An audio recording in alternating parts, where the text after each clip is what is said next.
High guys, welcome back to my channel. So আজকে আমি এসেছি এই বইটা রিভিউ করতে, does it hurt by HD. Carton. তো কি বলবো, এই বইটা একটা ডার্ক রোম্যান্স, বুঝতেই পারছো। এইচ.ডি. কার্টন যিনি হন্টিং অ্যাডালাইন লিখেছেন, তো ওনার লেখা বই অবভিয়াসলি ডার্ক তো হবেই। তো এটা একটা হচ্ছে ডার্ক রোম্যান্স, শার্ক স্মার্ট বলতে পারো। তো বইটার স্টোরি হচ্ছে এনজো আর সোয়ারকে নিয়ে। সোয়ার হচ্ছে মেয়েটির নাম, আই ডোন্ট নো আমি ঠিকঠাক উচ্চারণ করছি কিনা, বাট যাই হোক। তো বইটার ট্যাগলাইন হচ্ছে, it is no longer a question of who I am but rather will I survive. তো স্টোরিতে সোয়ার নামক যে মেয়েটি রয়েছে, সে হচ্ছে মানে দেশ থেকে দেশে পালিয়ে বেড়াচ্ছে। ও নিজের চার্ম, নিজের ফিগার নিয়ে মেয়েটা কিছু মানুষদেরকে সিডিউস করে এবং তাদের আইডেন্টিটি চুরি করে বলতে পারো। তাদের কার্ড, ক্রেডিট কার্ড, হ্যানা ত্যানা চুরি করে ও অন্যান্য ডেস্টিনেশনে চলে যায়। তো ও এটাও কেন করছে সেটার কারণও আছে। সেটার কারণ হচ্ছে যে ও ওর পাস্ট লাইফে অ্যাবিউজের শিকার হয়েছে। ওর নিজেরই যে টুইন ব্রাদার কেভিন, সে ওকে মলেস্ট করতো এবং যখন সেই কথাগুলো ওর মা বাবাকেও জানিয়েছে, তখন ওর মা বাবাও সেই কথাগুলো বিশ্বাস করেনি। তো সেই ক্ষেত্রে ও নিজেকে বাঁচার জন্য বা নিজেকে বাঁচানোর জন্য ও কেভিনের হত্যা করে, মানে নিজের টুইন ব্রাদারকে মার্ডার করে এবং তারপর থেকেই ও পালিয়ে বেড়াচ্ছে, নিজের আসল আইডেন্টিটি ও লোকাচ্ছে। তো সেই ক্ষেত্রে ও এইরমভাবেই ঘুরতে ঘুরতে এনজোর সামনে এসে পড়ে। এনজো হচ্ছে এই বইটার যে মেল ক্যারেক্টার সে। তো এনজো হচ্ছে ওই যারা শার্ক নিয়ে রিসার্চ করে, ডাইভিং করে শার্কদের সাথে, সেরকম একটা প্রফেশনের মধ্যেও রয়েছে। তো এনজোরও একটা ডার্ক পাস্ট রয়েছে। ও যে কনভেন্টে বড় হয়েছে, সেখানে যে নান রয়েছেন তারা তাকে বড় করেছেন। তো সেটারও ওর একটা পাস্ট রয়েছে। যাই হোক, তো এইরকমই সেমভাবে যখন সোয়ার এনজোর থেকেও তার আইডেন্টিটি চুরি করে পালানোর চেষ্টা করে, তখন এনজো ওকে ধরে ফেলে। আর এনজো ওকে বোটের মধ্যে নিয়ে যায়, সেখানে ওকে পানিশ করে, যেটা আমি এখানে বলতে পারবো না। ফুলি 18+ চ্যাপ্টার্স রয়েছে পুরো বইটা জুড়েই, বাট স্টোরি লাইনটা ব্রিলিয়েন্ট। এইচ.ডি. কার্টন, যেমনটা আমি বলে থাকি, এমন একজন লেখিকা যার ডার্ক রোম্যান্সের মধ্যে তোমরা একটা থ্রিলিং স্টোরি পাবে। তো সেই রকমই। তো যখন ও বোটের মধ্যে ওকে পানিশ করছিল, সেই মুহূর্তে ওদের বোটটা তীর থেকে সমুদ্রের মধ্যে চলে যায় এবং তারা সেই বোটটা শিপর্যাক হয় এবং ওরা এমন একটা লাইট হাউসে ক্র্যাশ করে যেখানটা পুরোপুরি আইসোলেটেড, এবং সেই লাইট হাউসের যে কিপার রয়েছে সে একটু ক্রিপি টাইপের একটা বুড়ো লোক। তো প্রথমে তো তারা এনজো আর, মানে তারা বলছি ওই বুড়ো লোকটা এনজো আর সোয়ারকে দুজনকেই শেল্টার দেয়, বাট ওর একটাই কন্ডিশন যে ও এনজো আর সোয়ারকে রাত্রিরের টাইমটা লক করে রাখবে এবং বলে যে এই লাইট হাউসে নাকি অনেকে মারা গেছে, তো তাদের ভূত ঘুরে বেড়ায়। যাই হোক, যখন এনজো আর সোয়ার রাত্রিবেলা ওখানে শোয়, তখন ওরা সত্যি সত্যি এমন আওয়াজ পায় যে মনে হচ্ছে কারোর কেউ, মানে শেকল জাতীয় যে মানে এগুলো হয় না, চেনগুলো, সেইগুলো টেনে নিয়ে যাচ্ছে। তো সেই রকম ঘরঘরানি আওয়াজ ওরা শুনতে পেত।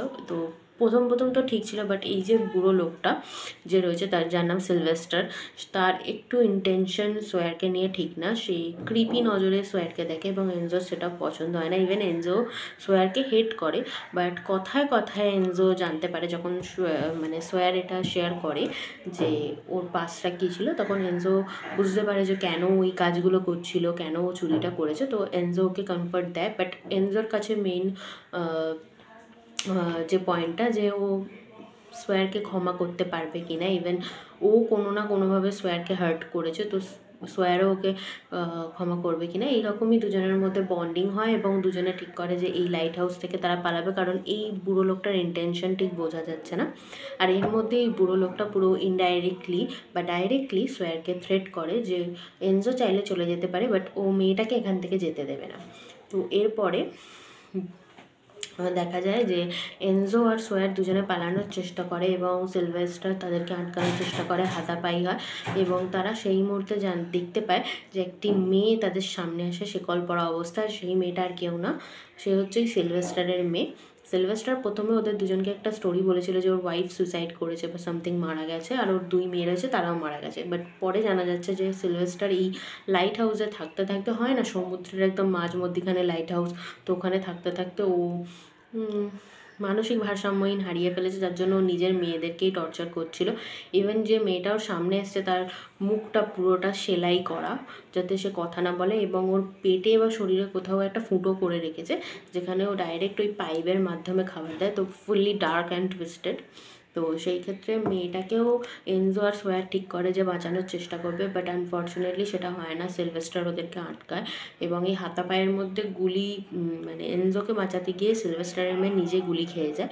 তো তারপর তো এনজো সিলভেস্টারকে মারতে দেরি করে না, এবং মারার পরে যখন এনজো আর সোয়ার ঠিক করে যে ওরা রেডিওর সাহায্য নিয়ে হেল্প চাইবে, তখন ওরা ঠিক করে যে এখান থেকে বেরোনোর পরেও যদি ওরা বাইরে যায় তখন তো অবশ্যই ইনভেস্টিগেশন হবে ওরা কারা কী, আর ওরা জেনে যাবে যে সোয়ার নিজের ভাইকে খুন করে পালিয়ে বেড়াচ্ছে।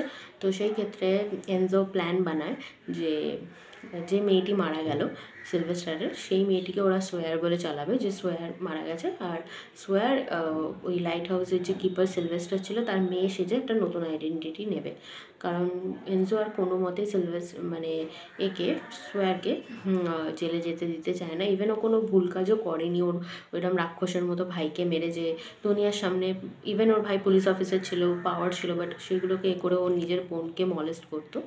তো যাই হোক এরকম হয়, এবং যে রেস্কিউ টিমটা আসে তাদের কাছে ওরা ঠিক এই স্টোরিটাই পেশ করে। প্রথমে তারা অনেক প্রশ্ন উত্তর করে, ইভেন যখন সোয়ারের নতুন নাম রাখার কথা বলা হয় তখন সোয়ার বলে যে হ্যাঁ আমি আমার নামটা সোয়ার রাখতে চাই, বিকজ ও নিজেকে লাইট হাউসের মেয়ে দেখাচ্ছিল।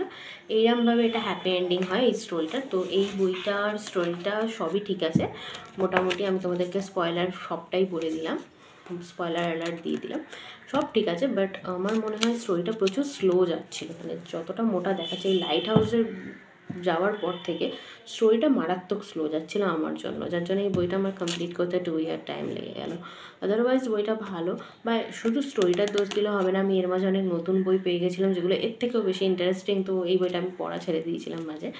যাই হোক একটু স্লো না হলে স্টোরিটা, মানে এতটা বেশি লাইট হাউসের মধ্যে স্ট্রেচ না করলে 18+ যে চ্যাপ্টার্সগুলো ওগুলো একটু কমিয়ে দিলে মেবি স্টোরিটা আরও ভালো হতো। হন্টিং অ্যাডলাইনের মতো অবশ্যই এটা নয়, বাট ভালো, তোমরা পড়তে পারো স্টোরিটা। অন্যান্য ডার্ক রোম্যান্সের থেকে প্লট লাইন আছে, স্টোরি লাইন আছে, ইংলিশ খুবই সহজ।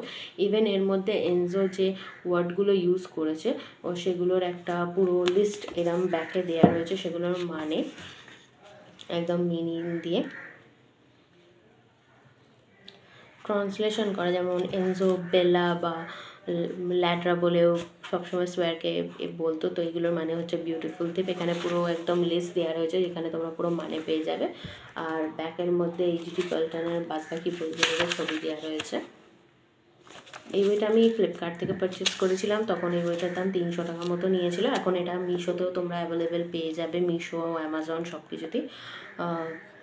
বইটার পেজ সংখ্যা মোটামুটি ওই 409, মানে 409 পেজ, তবে এর একটু বাইন্ডিংটায় প্রবলেম আছে, আদারওয়াইজ বইটা ঠিকঠাকই। তো অবশ্যই তোমরা এই বইটা পড়ো, কেমন লাগলো জানিও। এই বেঙ্গলি রিভিউটা ভালো লাগলে অবশ্যই আমার চ্যানেলটাকে like, subscribe, share and comment করো। টাটা।